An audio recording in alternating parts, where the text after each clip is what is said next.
बिस्मिल्लाहिर्रहमानिर्रहीम अस्सलाम वालेकुम। अच्छा हाणे हिन टाइप जा क्वेश्चन पाण हल करणु सिखंदासीं, यानी कि इहो मिक्सचर आहे छाजो, ॿ टॉपिक्स ईअं खणी चइजे, find the value of x, ठीकु आहे न, ऐं ॿियो जेको आहे सो रेडिकल, यानी कि हिते ॾिसो एक्स जी वैल्यू फाइंड करणी आहे, पर एक्स छा में आहे, अंडर रूट जे अंदरि आहे, यानी कि रेडिकल में आहे, ठीकु आहे। इन टाइप जा क्वेश्चन कीअं हल कबा आहिनि अचो त सिखूं था। अच्छा हाणे पाण छा कंदासीं, जेको find the value of x में रूल आहे उहो साॻियो ई अप्लाई कंदासीं त बराबरि जे हिकु पासे ॾों अंग हिकु पासे ॾों अखर, ठीकु आहे न, हिकु पासे ॾों अंग हिकु पासे ॾों अखर, अखर में मुराद आहे वेरिएबल्स, यानी कि ABC। सो हे इन पासे ॾों पियो हूंदो, ॾिसो हे बि नंबर आहे ऐं हे बि नंबर आहे, सो ई पाण हिन पासे ॾे शिफ्ट कंदासीं, यानी कि under root x is equal to under root 27 पंहिंजी जॻह ते हूंदो, हे प्लस वारो आहे होॾे वञी माइनस अंडर रूट 3 थी वेंदो। हे जेको अंडर रूट 3 हुयो इन जॻह का निशानी न आहे, माना छाजो आहे प्लस जो आहे, इहो हेॾे वञी माइनस जो थी वेंदो, जेको find the value of x में ऑलरेडी पाण पढ़ी आया आहियूं, ठीकु आहे। हाणे जेका रेडिकल जी जोड़ कट आहे उन जा रूल्स तव्हांखे अचणु खपनि। ॾिसो अंडर रूट 27 मां अंडर रूट 3 तव्हांखे कट करणु न ईंदो, सो असां छा कंदासीं, हिन अंडर रूट 27 खे हिन वारे फॉर्मेट में, यानी कि 3 वारे फॉर्मेट में बदिलाईंदासीं। हमेशह तव्हांखे जेको दर्जो मिलियल हूंदो उहो चेंज थी साॻे फॉर्मेट में अची वेंदो। जीअं मां अक्सर एग्ज़ाम्पल ॾींदो आहियां, तव्हांखे को चए त $2, 15 रियाल ऐं 13 रुपया केतिरा थिया, त इन्हनि खे पाण में जोड़ करण में ॾुखियाई थींदी, पोइ असां छा कंदा आहियूं, सभिनी खे हिकिड़ी करंसी में बदिलाईंदा आहियूं। सो हिन बि अंडर रूट 27 खे अंडर रूट 3 वारे फॉर्मेट में बदिलाईंदासीं। कीअं बदिलाईंदासीं, मिसाल था वठो 27 आहे त इन जो पाण जुज़ा कढंदासीं, 3 जो खोड़ो 9 दफ़ा, नाटक 27, 3 जो खोड़ो 3 दफ़ा, 3 जो खोड़ो 3 ते जेको आहे हिकु दफ़ो, ठीकु आहे न। टोटल जेको आहे 27 अंडर रूट में जेकॾहिं लिखियलु हुजे त असां उन जी जॻह ते 3 जेको आहे उहो 3 दफ़ा लिखी सघूं था, 3 × 3 × 3, कुझु हिन तरीक़े सां लिखी सघूं था, ठीकु आहे। सो असां छा कंदासीं, अंडर रूट एक्स पंहिंजी जॻह ते साॻियो हूंदो, इज इक्वल टू, हाणे जेको अंडर रूट 27 आहे इन खे ॾिसो हे ॿई पासा बराबरि आहे न, इन खे बदिलाए हिन में लिखंदासीं, यानी कि अंडर रूट 3 × अंडर रूट 3 × 3, यानी कि हिकिड़े अंडर रूट में इहो सॼो रखंदासीं ऐं हे माइनस अंडर रूट 3 साॻियो रखंदासीं, ठीकु थी वियो। हाणे असांखे रूल जी ख़बर आहे त जॾहिं बि अंडर रूट में का बि नंबर 2 दफ़ा हुजे त उहो ॿाहिरि अची वेंदो आहे। So under root x is equal to, हाणे जेको हे 3 आहे इहो हिकु दफ़ो ॿाहिरि अची वेंदो, जेको हे 3 आहे इहो अंदरि ट्रेप थी वेंदो, यानी कि कटे सटे जेको अंडर रूट 27 हुयो इहो 3 अंडर रूट 3 में चेंज थी वेंदो। हाणे ॾिसो हे अंडर रूट जे हेठों साॻियो नंबर आहे, हिते बि अंडर रूट जे हेठों 3 आहे, हिते बि अंडर रूट जे हेठों 3 आहे, इन जी जोड़ कट करणु आसान आहे। 3 अंडर रूट 3 मां हिकु अंडर रूट 3 कट थींदो, बाक़ी 2 अंडर रूट 3 बचंदो। अच्छा मां हिते ग़लती सां अंडर 8 लिखी हुयमि, हिते एक्स लिखिणो आहे, ठीकु आहे न। अच्छा हाणे कटे सटे छा थींदो, 3 अंडर रूट 3 मां हिकिड़ो अंडर रूट 3 कट थींदो, बाक़ी 2 अंडर रूट 3 बचंदो। सो हिते under root x is equal to 2 under root 3। हाणे जेकॾहिं कंहिंखे बिल्कुलु सम्झ में न आयो आहे त असां हिते रफ़्ते हेॾे करे था वठूं, जेकॾहिं कंहिंखे सम्झ में न आयो आहे उन्हनि जे लाइ थोरो एक्सप्लेन करे वठां। ॾिसो 3 अंडर रूट 3 जो मतिलबु आहे अंडर रूट 3 3 दफ़ा आहे, यानी कि अंडर रूट 3 वरी अंडर रूट 3 वरी अंडर रूट 3, हाणे इहे पाण में जोड़ थियल आहिनि। हाणे ॾिसो इहे टोटल घणा थी वेंदा, 3 अंडर रूट 3 थी वेंदो, ठीकु आहे न। सो असां छा कंदासीं, हिन खे असां हीअं ओपन करे बि लिखी सघूं था, यानी कि 3 अंडर रूट 3 खे असां हीअं करे लिखियोसीं, ऐं हिकिड़ो माइनस जो अंडर रूट 3 आहे। सो असांजो हे प्लस जो अंडर रूट 3 ऐं हे माइनस जो अंडर रूट 3 ॿई पाण में कटिजी वेंदा, त ॾिसो बाक़ी छा बचियो, 2 अंडर रूट 3 बचियो आहे।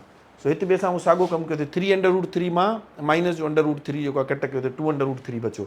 हाणे असांखे वैल्यू खपे एक्स जी, पर उनजे मथां जेको असां वटि हर्डल आहे या रुकावट आहे उहो छा आहे, उहो हे रेडिकल जी निशानी आहे। हमेशह यादि रखो जेको स्क्वायर हूंदो आहे उहो ऐं रेडिकल इहे हिक ॿिए जा दुश्मन हूंदा आहिनि, यानी कि हिन जे मथां तव्हां स्क्वायर कंदो त इहे हिक ॿिए सां कटिजी वेंदा आहिनि, अंडर रूट स्क्वायर सां कटिजी वेंदो आहे। जेकॾहिं कंहिंजे मथां स्क्वायर आहे, मिसाल था वठूं हीअं, उन जे मथां हीअं रेडिकल ॾींदो त हे ॿई हिक ॿिए खे छा कंदा, कटे छॾंदा। इहे ईअं सम्झो हिक ॿिए जा छा आहिनि, अपोज़िट आहिनि, हिक ॿिए खे कटे छॾींदा आहिनि, हिक ॿिए जो असरु ज़ाइल करे छॾंदा आहिनि। सो असांखे जेकॾहिं हे अंडर रूट ख़तमु करिणो आहे त असांखे छा करिणो पवंदो, स्क्वायर करिणो पवंदो, त जीअं हे अंडर रूट ख़तमु थिए बाक़ी एक्स बचे।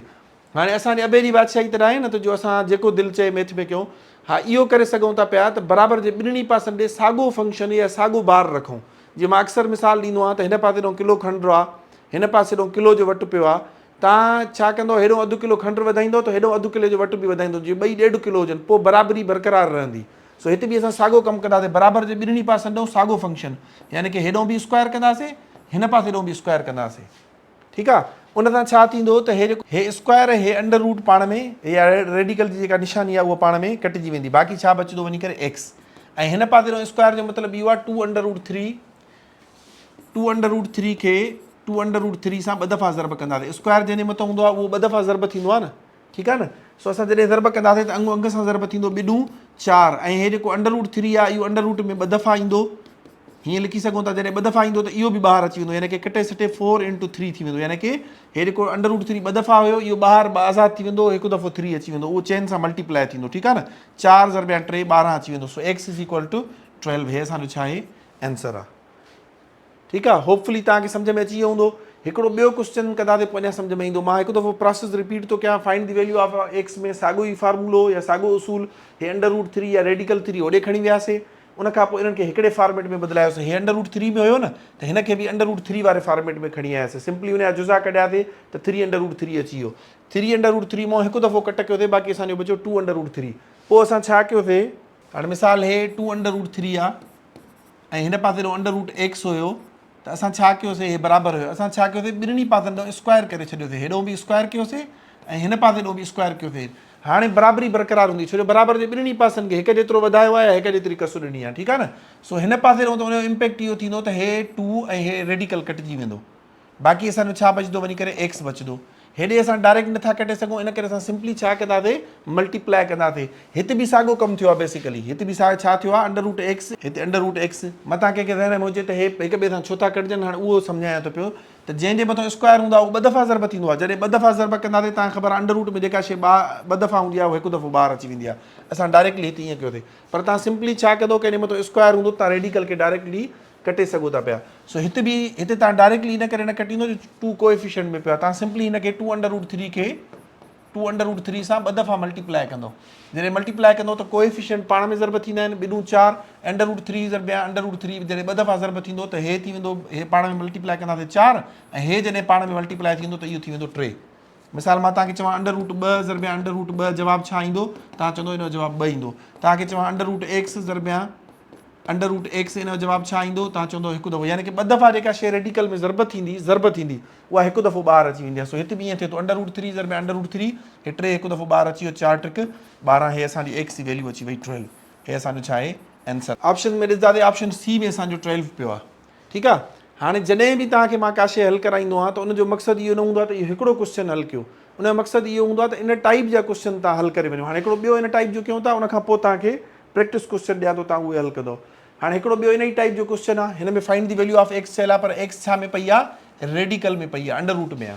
त असां इन खे हल कंदासीं। हाणे अचो त हल कयूं। ॾिसो हिते असांजो दर्जो आहे √5 + √x = √45, ठीकु आहे, इहो ई आहे। साॻियो find the value of x वारो त हे हिते रखंदासीं ऐं हिन खे होॾे जेको आहे सो शिफ्ट कंदासीं, छो जो हिन जे अॻियां का बि निशानी न आहे, माना इहो प्लस जो आहे, इहो होॾे वञी छाजो थी वेंदो, माइनस जो थी वेंदो। सो √x = रेडिकल 45 - रेडिकल 5, ठीकु आहे। हाणे जीअं अगेन तव्हांखे छा करिणो पवंदो, हिकु जहिड़े फॉर्मेट में इन्हनि खे चेंज करिणो पवंदो। असां छा कंदासीं, 45 जा हिते जुज़ा कढी वठंदासीं मिंट में। 5 जो खोड़ो, 3 जो खोड़ो तॾहिं बि लॻंदो, पर तव्हां 5 जो मिसाल पढ़ो, 5 जो खोड़ो घणा दफ़ा वेंदो, या 3 जो ई भली पढ़ो। 5 जो खोड़ो 9 दफ़ा वेंदो, ॾिसो अॻिते 3 जो खोड़ो 3 दफ़ा, 3 जो खोड़ो हिकु दफ़ो। सो कटे सटे असां जिते √45 लिखियलु हुजे उन जी जॻह ते असां छा लिखंदासीं, 3 × 3 × 5, ठीकु आहे न। सो असां हिते छा कंदासीं, √x = हाणे रेडिकल 45 जी जॻह ते छा लिखंदासीं, 3 × 3 × 5 लिखंदासीं ऐं माइनस ॾेई करे हे √5 साॻियो। सिर्फ़ु असां उहो हिन खे हिन में चेंज कयोसीं। हाणे अगेन छा थींदो, ॾिसो हे 3 जोड़ी में आहे, इहो ॿाहिरि अची वेंदो, यानी कि असांजो √x साॻियो रहंदो, हे जेको 3 हुयो इहो ॿाहिरि अची वेंदो ऐं हे वारो जेको आहे इहो अंदरि ट्रेप थी वेंदो। जेको अकेलो हूंदो आहे उहो छा थी वेंदो आहे, ट्रेप थी वेंदो आहे। जेका जोड़ियुनि में हूंदो आहे उहो रेडिकल मां आज़ादु थी वेंदो आहे। सो हे -√5। हाणे ॾिसो असां चालाकी करे √45 खे हिन फॉर्मेट में बदिलायोसीं। हाणे ॾिसो जेको बेस आहे असांजो उहो हिकु जहिड़ो आहे, यानी कि रेडिकल जे अंदरि जेको नंबर आहे हिकु जहिड़ो आहे। जॾहिं रेडिकल जे अंदरि नंबर हिकु जहिड़ो हूंदो आहे त उनजी जोड़ कट थी वेंदी आहे।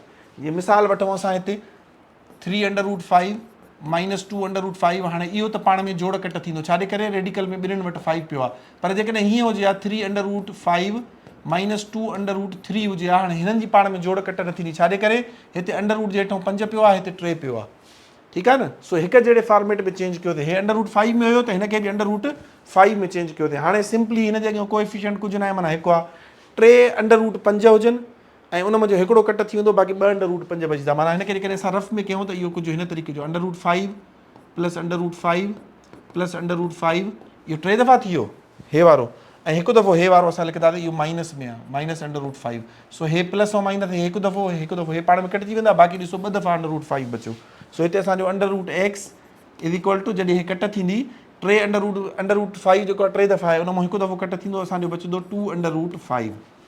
हाणे ॾिसो असांजो सिंगल डिजिट ताईं सम्झो पहुची वियो, यानी कि विच में ॿियो कोई बि प्लस माइनस न आहे, हिकिड़ी असांजी टर्म बची आहे। हाणे असांखे अंडर रूट ख़तमु करिणो आहे त जेको पोइ असां फार्मूलो अप्लाई कयोसीं बाय स्क्वायरिंग बोथ साइड, यानी कि बराबरि जे हिन पासे ॾों बि स्क्वायर बराबरि जे हिन पासे ॾों बि स्क्वायर। हिनखे हेॾो असां हल कयूं था पिया, जेको हे आख़िरी दर्जो हुयो त असांजो छा बचियो आहे under root x is equal to 2 under root 5। त असां छा कयो आहे, हिन पासे ॾों बि स्क्वायर कयो आहे, हिन पासे ॾों बि स्क्वायर कयो आहे। हाणे तव्हांखे जीअं मां ॿुधायुमि त हे जेको स्क्वायर आहे ऐं रेडिकल आहे पाण में कटिजी वेंदा, बाक़ी एक्स बचंदो ऐं हिन पासे ॾों छा थींदो, असां 2 अंडर रूट 5 खे 2 दफ़ा मल्टीप्लाई कंदासीं, दरमियान 2 अंडर रूट 5। हे 2 ॾूं 4 ऐं हे 5 जॾहिं 2 दफ़ा पाण में ज़रब थींदो त हिकु दफ़ो ॿाहिरि अची वेंदो, 5 चौक 20। सो असांजो हिन पासे ॾों जेको स्क्वायर छॾाईंदासीं टोटल कटे सटे असांजो जवाबु अची वेंदो 20। हे असांजो छा आहे आंसर आहे। त असां हिते ऑप्शन्स में ॾिठासीं ऑप्शन बी असां सी करेक्ट आहे 20। होपफुली सम्झ में अची वियो हूंदो। रेडिकल में एक्स हुजे त तव्हां एक्स हिकु पासे ॾों रखंदो, नंबर ॿिए पासे ॾों खणी वेंदो, पोइ ओॾे नॉर्मली कट जोड़ न थींदी आहे, थिए त डायरेक्ट कंदो। जीअं मिसाल था वठूं, हिकिड़ो तव्हांजो हुजे अंडर रूट 8 ऐं हिकिड़ो हूंदो तव्हांजो मिसाल अंडर रूट 2, त तव्हां छा कंदो, अंडर रूट 8 खे हिन फॉर्मेट में बदिलाईंदो, जुज़ा कढंदो, पाण ई हिन में चेंज थी वेंदो। पोइ तव्हां छा कंदो, अॻिते जेको बि फर्दर प्रोसेस आहे जोड़ कट जो, पोइ आख़िर में वरी रेडिकल बचंदो। रेडिकल खे ख़तमु करण जे लाइ छा कंदो, बाय स्क्वायरिंग बोथ साइड, ॿिन्हिनि पासनि ॾे स्क्वायर कंदो त तव्हांजो जेको रेडिकल आहे उहो ख़तमु थी वेंदो ऐं बाक़ी जेको तव्हांजो जेको एक्स आहे उनजी वैल्यू अची वेंदी। होपफुली तव्हांखे सम्झ में अची हूंदो। हे कुझु प्रैक्टिस क्वेश्चन ठाहिया आहिनि, हाणे इहे तव्हां पाण हल करे ॾेखारियो। हिते बि simply find the value of x आहे, हिनखे होॾे खणी वेंदो, उनखां पोइ अंडर रूट 32 खे तव्हां अंडर रूट 2 वारे फॉर्मेट में चेंज कंदो। जॾहिं उहो चेंज थी करे हिकिड़ी टर्म ते पुॼंदो त पोइ बाय स्क्वायरिंग बोथ साइड। सो इन ई तरीक़े सां इहे जेके बाक़ी क्वेश्चन आहिनि इहे हल थींदा। हे तव्हांजे प्रैक्टिस क्वेश्चन मोकिलिया आहिनि 4, इहे हल कयो ऐं जेके फेसबुक ते या यूट्यूब ते ॾिसनि था उन्हनि जो जवाबु कमेंट बॉक्स में पिन कयो। Thank you so much.